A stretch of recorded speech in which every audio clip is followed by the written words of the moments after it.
¿Qué tal amigos de Estación 69? Muy buen día tengan todos ustedes. Hoy los saludamos desde una ubicación diferente para tratar este importante tema. Le enviamos un cordial saludo a nuestros compañeros Yesenia, a René también, a Francisco, a Paola y por supuesto a Arturo Padilla, que seguramente nos van a estar viendo y compartiendo sus comentarios acerca de esto que hoy vamos a platicar con ustedes, que es la jubilación millennial. Normalmente transmitimos en vivo, pero hoy por diferentes cuestiones hemos tenido que transmitir de manera diferida, pero no por ello menos importante. Como ustedes pueden observar, estamos en una locación distinta y desde aquí vamos a compartir toda la información que tenemos acerca de este tema que es la jubilación millennial. Sin embargo, para darle un toque un poco más general y poder todos entrar en este ámbito de la jubilación, queremos abrir justamente el tema y el conocimiento de todo lo que tenemos, no solo para la generación millennial, sino también para diferentes generaciones. Me gustaría comenzar este programa diciendo o enunciando el concepto de jubilación que una de las tantas páginas web que tenemos disponibles en el internet nos ofrecen. Nos dice, por ejemplo, que la jubilación es el momento en que finalizas tu vida laboral, ya sea por edad, salud o por voluntad propia. Se refiere al término definitivo de actividad laboral en un empleo formal. Así que, bueno, para todos aquellos que tenían la duda de lo que es la jubilación y su diferencia con la pensión, que ahorita vamos a hablar también de ella, pues comienzo con este enunciado. Momento de finalizar o momento en que finalizas tu vida laboral por edad, por salud o por voluntad propia. En este momento en que tú finalizas cualquier relación con empresas que están afiliadas al Instituto Mexicano del Seguro Social o algún otro sistema de salud, pues se comienza a hablar de lo que es el tema de jubilación. En México tenemos dos leyes diferentes. Una de ellas es, claro, ambas leyes del Instituto Mexicano del Seguro Social, del IMSS. Una de ellas es la ley del 73 y otra la ley 97. Ambos se refieren al término en cuanto a la fecha en la que inicias a cotizar en el Seguro Social. En México también tenemos diferentes normas o diferentes cuestiones políticas y gubernamentales refiriéndonos al tema de la jubilación. Y sabemos que ya tenemos algunos años donde está establecido, según el gobierno federal, que la jubilación se puede obtener a partir de los 65 años de edad. El cálculo de la pensión, que es ahora sí la retribución o el ingreso mensual al cual tienes derecho una vez que dejas de trabajar, depende del salario promedio percibido durante los últimos 5 años de tu vida laboral, siendo así que si te jubilas a los 65 años obtienes una pensión igual al 100% del salario promedio percibido en el periodo que ya mencioné de los 5 años. Y antes de los 65 años, si decides jubilarte por decisión propia, comienza a bajar un poco más el porcentaje de jubilación al cual tienes derecho. Según la ley y la normativa actual del Seguro Social, si te quieres jubilar a los 64 años, recibirás un porcentaje del 95% del salario percibido en promedio de los últimos 5 años de tu vida laboral. A los 63 recibes un 90% y sucesivamente hasta llegar a los 60 años, donde recibes una pensión equivalente al 75% de los ingresos en activo. Una de las casas de ahorro para el retiro, en este caso Profuturo, que fue la que consultamos, nos da también algunos de los requisitos en los cuales debemos fijarnos o debemos poner atención a la hora de querer iniciar este trámite de la jubilación. Nos menciona, por ejemplo, tener 60 años o 65 cumplidos a la fecha de la solicitud de la pensión y tener como mínimo 1,250 semanas de cotización. Claro, esto siempre y cuando estén ustedes y nosotros en general estemos laborando en un trabajo remunerado y por tanto haber cotizado para el Instituto Mexicano del Seguro Social. siendo que en algún otro sistema de salud, por ejemplo el FOBISTE o el ISSSTE, tienen algunas otras recomendaciones que difieren un poco de la ley del seguro del IMSS.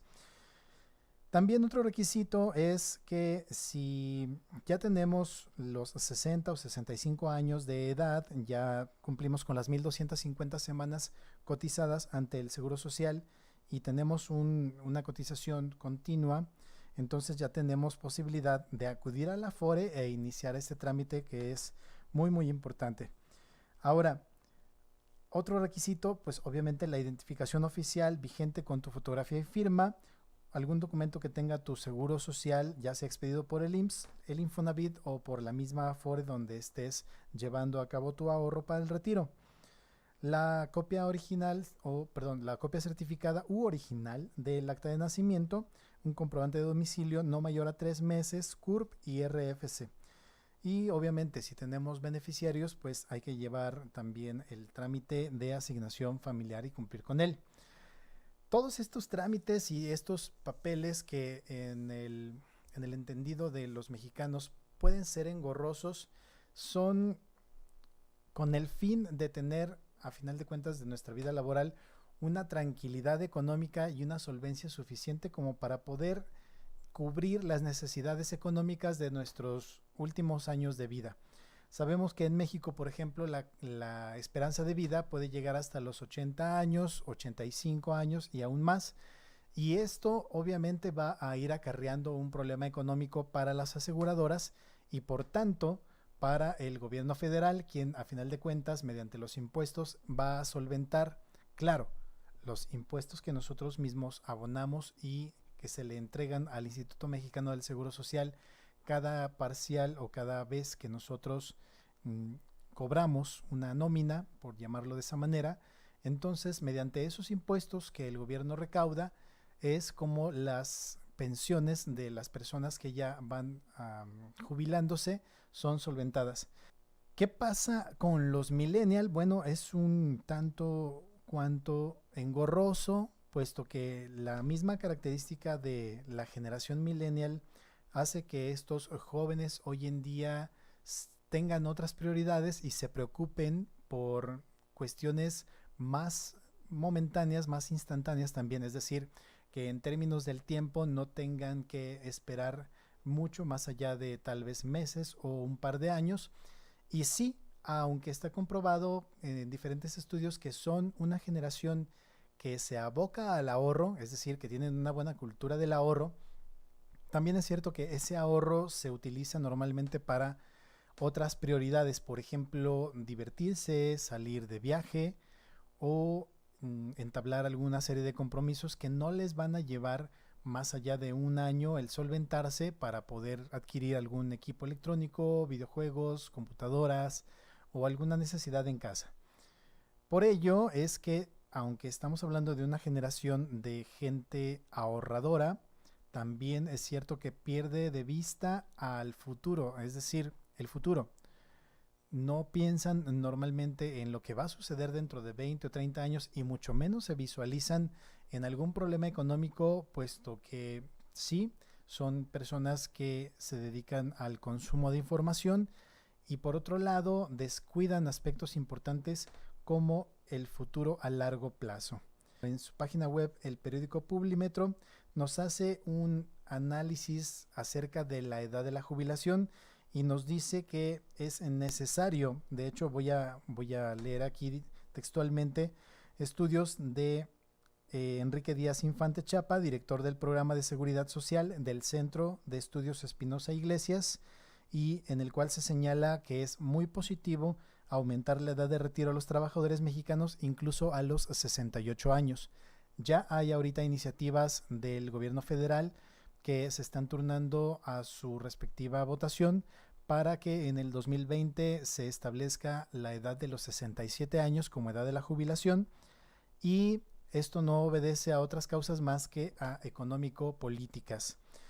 Dice aquí el estudio por qué es necesario subir la edad de la jubilación. Si el gobierno de Andrés Manuel López Obrador aprovecha su mayoría en el Congreso para cambiar la edad de jubilación a los 68 años, liberaría una buena parte de las presiones que ejercen las pensiones sobre las finanzas públicas y nos dice un poco más. De esta manera, si es que la jubilación llega a los 68 años,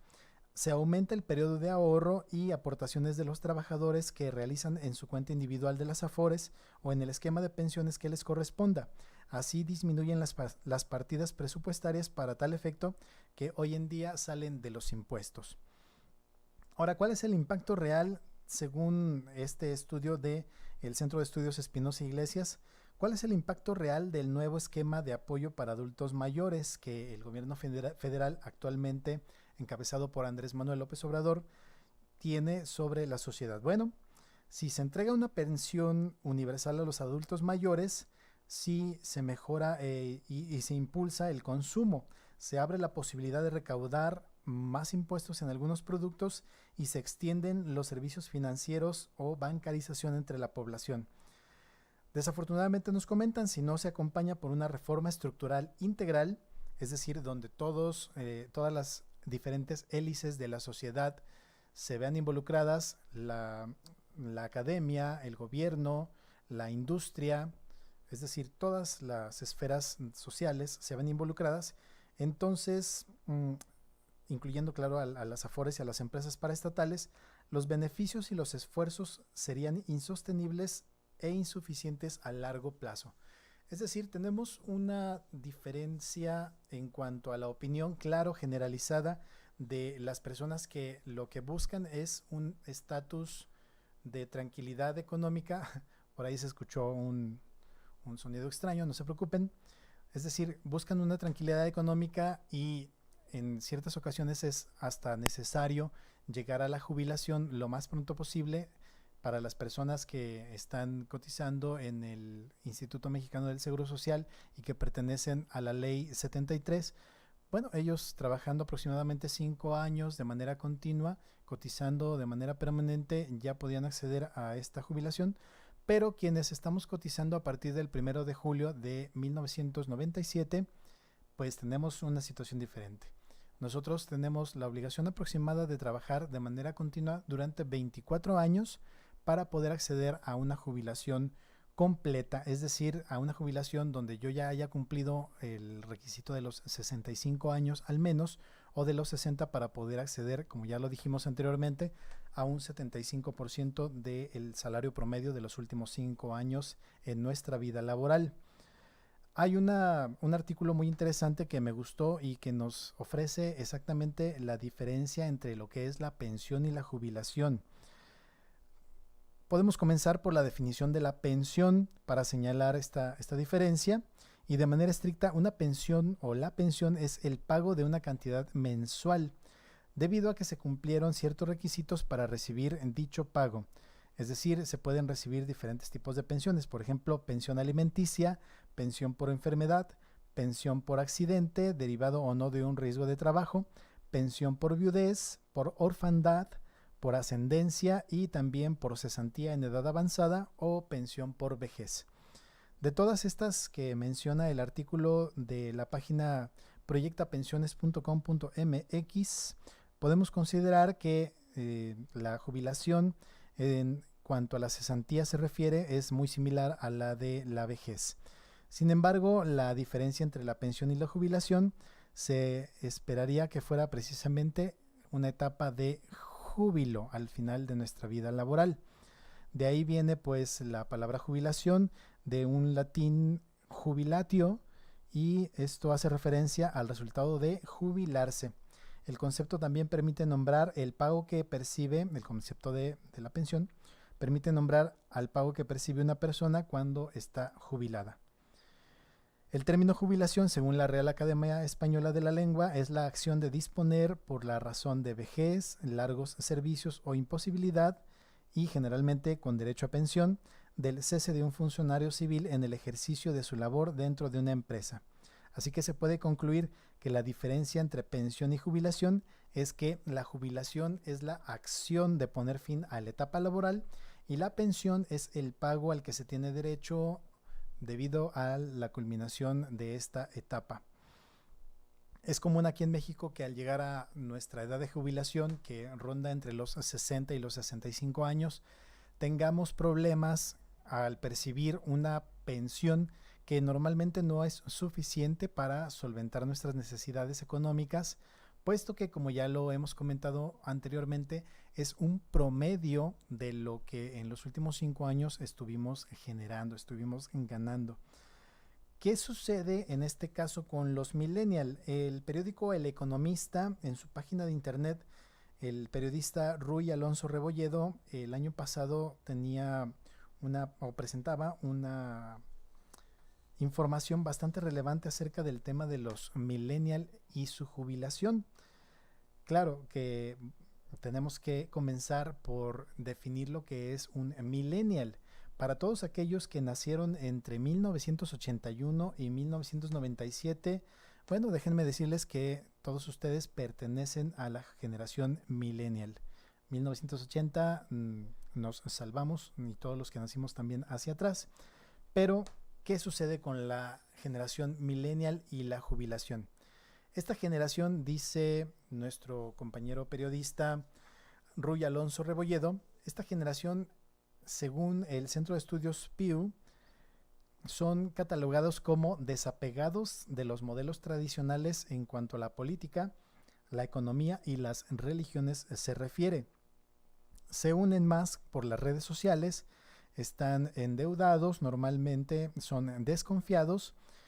no tienen prisa por casarse o establecer algún compromiso a largo plazo, son optimistas sobre el futuro y racialmente son la generación más diversa. A todo esto se debe sumar que se quiere cambiar también el modelo de la fuerza laboral en México y no se confían enteramente de lo que es el sistema pensionario y tampoco confían en que este sistema les dé las herramientas necesarias para jubilarse como ellos quisieran. Se encuentran obviamente con una situación mundial económicamente hablando adversa y más en los últimos días que hemos estado escuchando ya de una guerra comercial declarada entre Estados Unidos y China debido a diferentes situaciones tecnológicas. Hablamos específicamente del caso de la empresa Huawei y los convenios o los contratos que se tenían con Google y con todas sus derivadas, es decir, con aquellas aplicaciones que se utilizan en los teléfonos Android. Y toda esta guerra tecnológica ha desatado obviamente reacciones en todo el mundo, de tal manera que la incertidumbre de los mercados y de la economía se ve afectada, y por tanto pues tenemos una generación millennial que se encuentra al borde de la desesperación por no comprender bien cómo se mueve el mundo y la economía. Dice también el periodista que los bajos niveles de empleo, estamos hablando de México, los bajos niveles de empleo e ingresos los mantienen, es decir, a los millennials con menos dinero, endeudados por la adquisición de préstamos estudiantiles, y esto provoca a final de cuentas que retrasen sus compromisos o retrasen sus pensamientos o planes de adquirir con más facilidad bienes raíces o algún otro inmueble. Enfrentan dificultades con la incertidumbre económica, por lo que el banco de inversión Goldman Sachs calculó que la edad promedio para adquirir un bien inmueble para esta generación pasó de ser de los 25 a los 45 años. Es decir, mientras nuestros hermanos mayores, aquellos que nacieron en 1980 y hacia atrás, se preocupan a temprana edad, 25, 30 años a lo mucho, por tener una casa propia, por tener un auto, por un trabajo estable, etc. Esta generación, los millennials que nacieron entre 1981 y 1997, decíamos acá, sí, 1997, nada más para constatar, están más preocupados por otras cosas que por adquirir estos bienes inmuebles, automóviles o compromisos a largo plazo.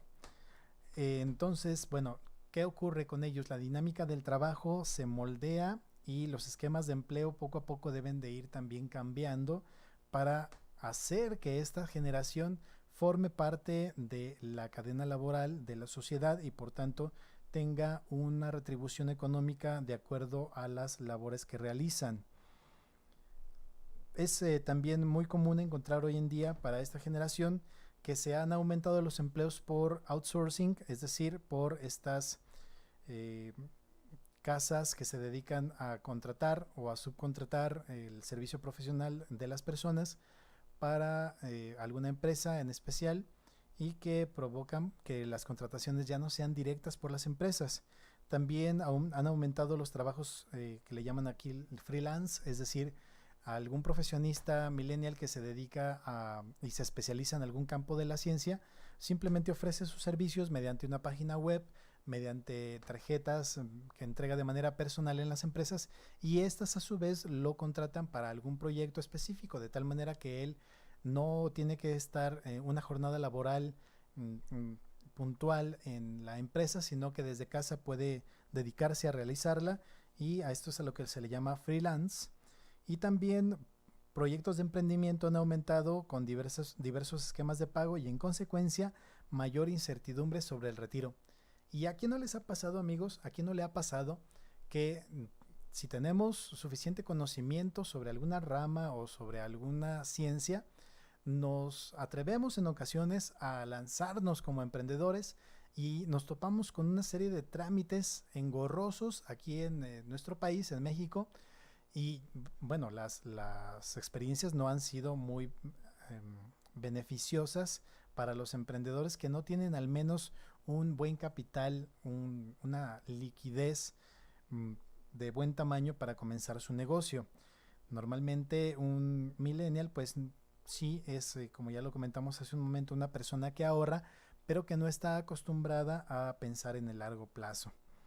A todo esto, nos comenta el reportero, hay que sumarle que no todos saben del tema, es decir, no todos saben acerca de la jubilación, y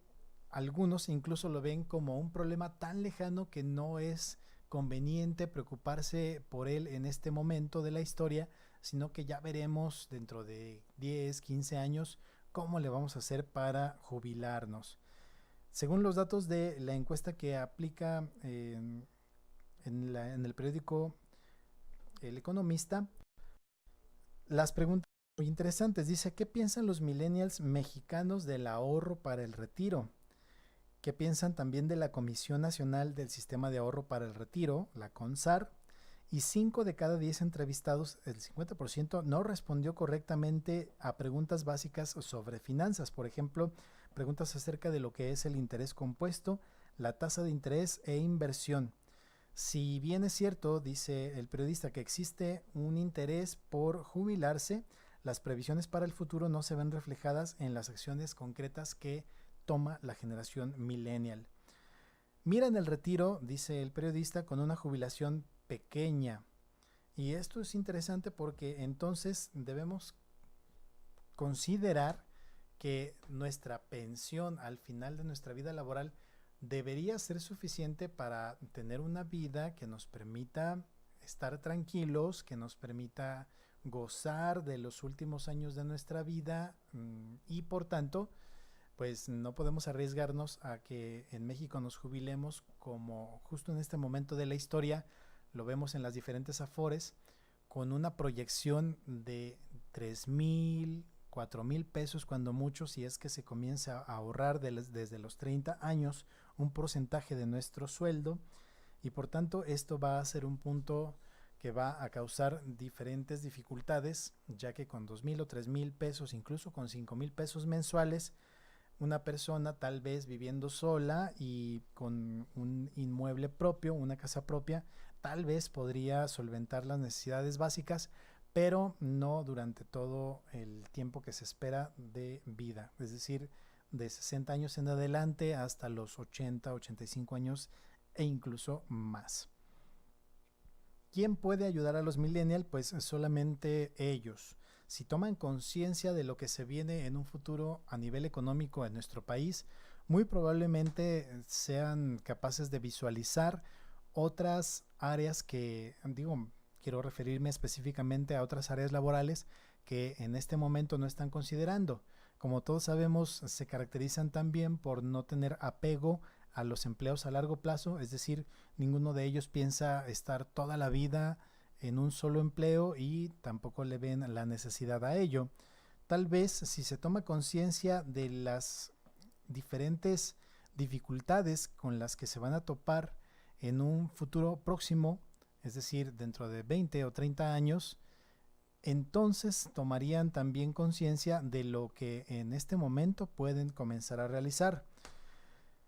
Los millennials también es una generación que observa cierta mejoría en educación financiera y es obvio, las generaciones anteriores no tenían acceso a toda la información a la que ahora se tiene. Internet nos permite llegar a diferentes portales, a diferentes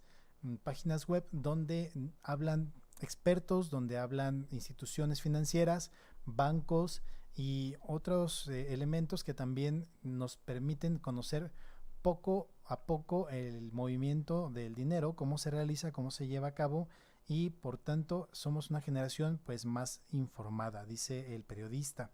Sin embargo, bueno, ya tenemos el problema de que no priorizamos. Si bien es cierto que somos educados financieramente, no tenemos prioridad sobre esta educación financiera. Le damos más énfasis, dice el periodista,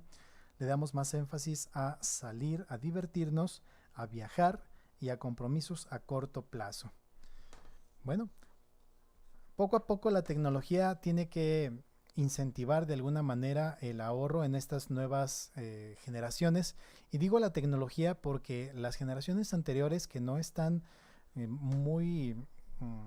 en contacto con tecnologías nuevas, tal vez no las utilicen, pero por ejemplo, si hablamos de que la generación millennial ya está acostumbrada a trabajar con aplicaciones móviles, con telefonía móvil, con tablets y todo lo demás que tenemos conectados al internet, entonces sí podemos hablar de que algunas aplicaciones, calculadoras, domicilización de servicios, etcétera, les van a permitir ahorrar y de alguna manera forzarlos a llevar una sana vida financiera. Bien, si hablamos de otros ámbitos en donde también se toca este tema, por ejemplo, está el colectivo news.culturacolectiva.com, donde nos dice que a medida que pasa el tiempo, el sistema de pensiones comienza a ser insostenible en México. Ya hablábamos y también es un dato que se ha dado durante mucho tiempo en las noticias en diferentes canales de televisión, periódicos y otros medios de información. Es bien sabido que México se está volviendo viejo, es decir, está creciendo el porcentaje de personas que llegan a una edad avanzada, a una edad en la que ya pueden acceder a una jubilación y por tanto a una pensión. Y si hablamos de que la mayoría o casi todo el pago de pensiones sale de los impuestos que generamos mediante nuestro trabajo, también es cierto que una vez que nos jubilamos, dejamos de generar estos ingresos al gobierno federal y ahora nos convertimos en solamente consumidores de impuestos. Desde 1917 la pensión es un derecho constitucional, pero, como ya lo habíamos mencionado hace un momento, los altos niveles de informalidad, de outsourcing, que ya vimos el concepto, y del aumento de freelance, también ya platicamos acerca de ello, sumándole también las malas prácticas en cuanto al ahorro que tienen los mexicanos, han hecho que en el futuro millones de jóvenes al día de hoy, no cuenten con una pensión para su vejez. ¿A qué se refiere esto? Bueno, hay que saber que en México, en el actual sistema de pensiones, se requieren 1,250 semanas de cotización, es decir, casi los 25 años de trabajo constante y permanente,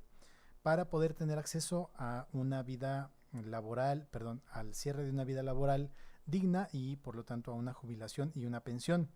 Las malas prácticas del ahorro pues han hecho que muchos jóvenes no tengan ni siquiera lo necesario para vivir e incluso para sobrevivir en el futuro. De acuerdo con cifras de la Comisión Nacional del Sistema de Ahorro para el Retiro, la CONSAR, el 65% de los trabajadores en México no logrará cumplir con las exigencias que pide el gobierno para tener derecho a una pensión. Esto pasa, o cuando esto pasa, más bien la persona que quiere solicitar la pensión tendrá una negativa y esto implica que se les dará en una sola exhibición los recursos que esta persona haya acumulado en su cuenta Afore, obligándola de esta manera a administrarlo hasta el fin de su vida biológica. Otro problema que se tendrá a medida que pase el tiempo es que el sistema de pensiones comenzará a ser insostenible. Esto se debe a diferentes factores como el aumento de la población de adultos mayores y la prolongada esperanza de vida de los mexicanos. Actualmente, pues, se ha hecho imposible el mantenimiento de 10.8 millones de pensiones actualmente, y este pago de pensiones demanda, fíjense nada más, demanda el 15.5% del presupuesto de egresos de la Federación y se refleja en el 3.7% del Producto Interno Bruto Nacional. Esto pues es preocupante, pues de seguir así, para el año 2020 se calcula que el mantenimiento de pensiones equivaldrá al 4.4% del Producto Interno Bruto mexicano. Otros expertos aseguran que el aumento en la vejez no es el verdadero problema en las pensiones, sino que es un problema mucho más complicado y se advierte una bomba de tiempo por el salario promedio actual, el cual obviamente es insuficiente para ahorrar. En esta predicción se cree que el sistema de pensiones mexicano explotará básicamente en unos 25 o 30 años, pues en este futuro un trabajador que hoy tiene 27 años, por dar un ejemplo, y cotiza ante el Instituto Mexicano del Seguro Social, no podrá retirarse a los 52 años, es decir, después de 25 de trabajar, sino hasta los 67 años. Por tanto, realmente tendrá que trabajar 40 años para poder cumplir el requisito federal, el requisito gubernamental para poder acceder a una pensión y a jubilarse. Bien, hoy en día tenemos que en el IMSS cotizan 18.994.318 mexicanos y el Colegio Nacional de Actuarios, el CONAC, calculó que de esa cifra alrededor de 6 millones de personas que pertenecen al sistema de pensiones de 1973 no podrán jubilarse a los 65 y tendrán que esperar 2 años más hasta cumplir con las 1.250 semanas de cotización. Los otros 12 millones ya pertenecen al sistema de Afores actual. Bien, esta problemática entonces, amigos, se va a reflejar no solo en la generación millennial, sino en todas las generaciones que actualmente puedan o no tener un empleo formal y estar cotizando en el Instituto Mexicano del Seguro Social.